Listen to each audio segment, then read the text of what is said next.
Le singe et le chameau. Il était une fois un singe perché en haut de son arbre. Il examinait les environs quand tout à coup il aperçoit un beau verger rempli de pêches juteuses. Il se dit miam, ces pêches me font bien envie. Mais comment vais-je faire pour traverser la rivière? Je ne sais pas nager. À cet instant, le singe voit qu'il y a un champ de canne à sucre juste à côté du verger. Et cela lui donne une idée. Alors il va vite voir le chameau et lui dit: Hé l'ami, j'ai vu un immense champ de canne à sucre, tu devrais y aller. Ah oui? Et où est-il?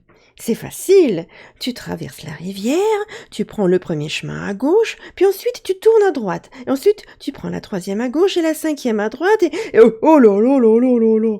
Je me rappellerai jamais de tout ça. Tu veux pas m'y emmener? D'accord, mais il faut que tu me prennes sur ton dos pour traverser la rivière.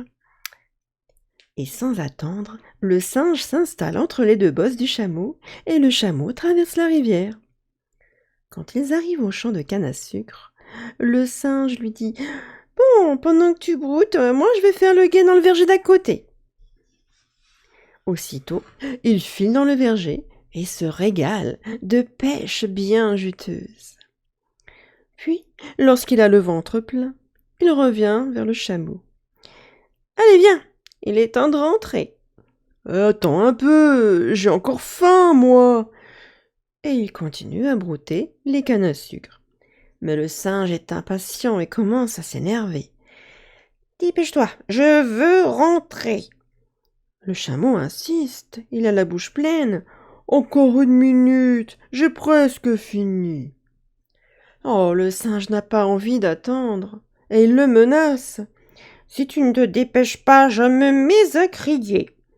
Mais tu es fou, si le paysan t'entend, il va venir voir ce qui se passe, et s'il s'aperçoit que j'ai mangé ses cannes à sucre, Ça m'est égal, je vais crier. Et il se met à hurler de toutes ses forces. Entendant cela, le paysan se réveille de sa sieste et voit le chameau en train de brouter ses cannes à sucre.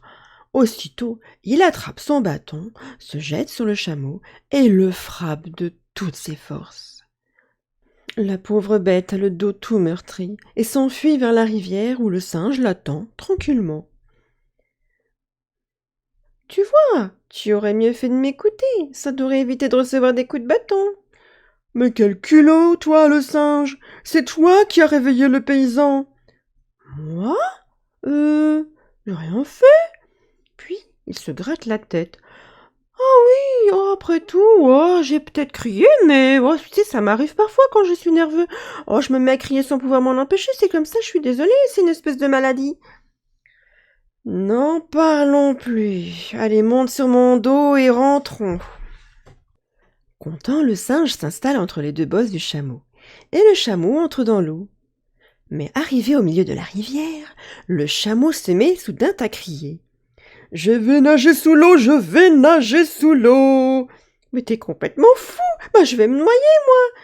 Désolé, oh, parfois ça me prend tout d'un coup, il faut que je nage sous l'eau. Ah, j'y peux rien, c'est une espèce de maladie, comme toi quand tu cries. Sur ce, il plonge sous l'eau et laisse le singe se débrouiller tout seul. Heureusement pour le singe, la rivière n'est pas profonde à cet endroit. Et il en est quitte pour un bon bain.